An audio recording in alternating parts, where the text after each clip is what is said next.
जरा सोचो, आप एक इंटरनेशनल एयरपोर्ट पर खड़े हैं, सब कुछ नॉर्मल लगता है, हर तरफ अनाउंसमेंट हो रहे हैं, लोग अपनी अपनी डेस्टिनेशन के लिए भाग रहे हैं। तभी एक आदमी वहां एंटर करता है, सूट बूट में, एक लेदर ब्रीफकेस हाथ में लिए हुए, और वो कॉन्फिडेंट भी लगता है। लेकिन जब वो इमिग्रेशन काउंटर पर जाता है तो वहां सब कुछ बदल जाता है।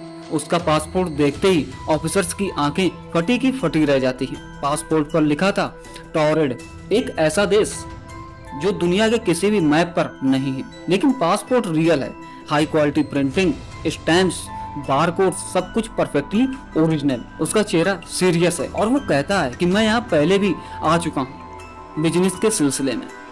लेकिन जब उसे जापान का मैप दिखाया जाता है तो वो घबरा जाता है। वो कहता है कि ये क्या है, टॉरेड तो यहाँ होता है फ्रांस और स्पेन के बीच में।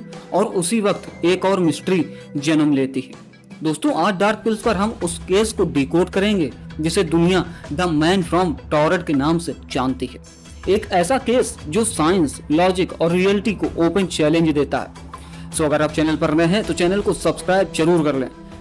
बढ़ते हैं स्टोरी की तरफ। साल था 1954, जगह हनेदा एयरपोर्ट, टोक्यो। एक आदमी यूरोपियन लुक में, थोड़ा थका हुआ लेकिन कंपोज्ड, इमिग्रेशन काउंटर पर जाता है। ऑफिसर उससे रूटीन क्वेश्चन पूछते हैं, आप कहाँ से आए हैं? आदमी कहता है कि टॉरेड से। ऑफिसर कंफ्यूज होता है कि टॉरेड कहाँ? तो आदमी कहता है फ्रांस और स्पेन के बीच का देश है, 1000 साल से वहाँ का सिटीजन हूँ मैं।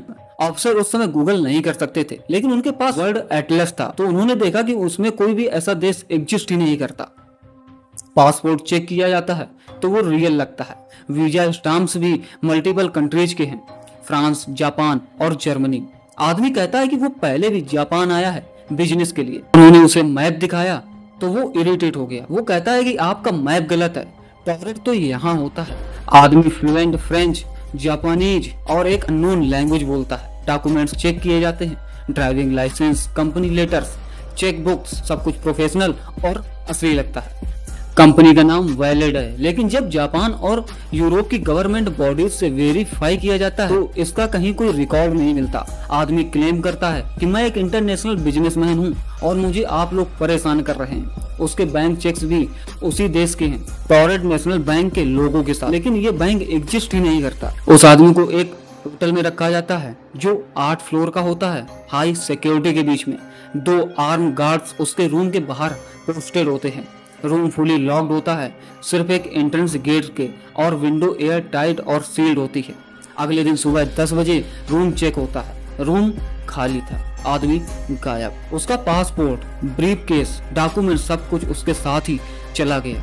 कोई भी सीसीटीवी नहीं था, किसी ने अंदर बाहर मूवमेंट नोटिस नहीं की। जब डोर अनलॉक हुआ तो लॉक अंदर से लगा हुआ था। ये ह्यूमनली पॉसिबल ही नहीं था कि कोई बिना किसी ट्रेस के वहां से निकल जाए। कुछ थ्योरीज का मानना है कि ये केस एक कॉस्मिक ग्लिच का रिजल्ट है। पैरेलल यूनिवर्स के थ्योरी के मुताबिक हर डिसीजन का एक अल्टरनेट रियलिटी भी होती है। दोस्तों, कन्फर्मेशन, जिसमें आदमी अपनी रियलिटी और मेमोरीज फैब्रिकेट करता है। लेकिन दिक्कत ये थी कि उसके डॉक्यूमेंट्स भी वेरीफाई हो रहे थे। ड्रग टेस्ट निगेटिव आया, कोई साइन ऑफ हेलुसिनेशन नहीं था। साइंस भी इस मिस्ट्री को सॉल्व नहीं कर पाया। कुछ लोग मानते हैं कि ये केस इंटेंशनली सप्रेस किया गया, शायद आदमी किसी सीक्रेट टाइम ट्रेवल का एक्सपेरिमेंट का पार्ट हो।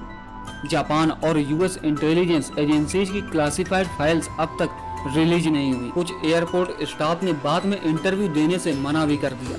क्या किसी और टेक्नोलॉजी का टेस्ट किया जा रहा था जो फेल हो गया? 1996 रसिया, एक आदमी 10 साल के लिए डिसअपीयर होता है और वापस आता है बिना किसी एजिंग के। ये केसेस कनेक्ट करते हैं एक बड़ा नैरेटिव कि हमारे आसपास कुछ ऐसा है जो हम नहीं समझ पाए। तो दोस्तों, द मैन फ्रॉम टॉरेड सच में किसी और दुनिया से आया था? आपका क्या कहना है? कि आपने कभी कोई ऐसा एक्सपीरियंस फील किया है जो रियलिटी से अलग हो? कमेंट में जरूर बताएं। तो मिलते हैं नेक्स्ट वीडियो में ऐसे हॉरर और मिस्ट्री से भरे वीडियो के साथ। तब तक के लिए आप सबका धन्यवाद।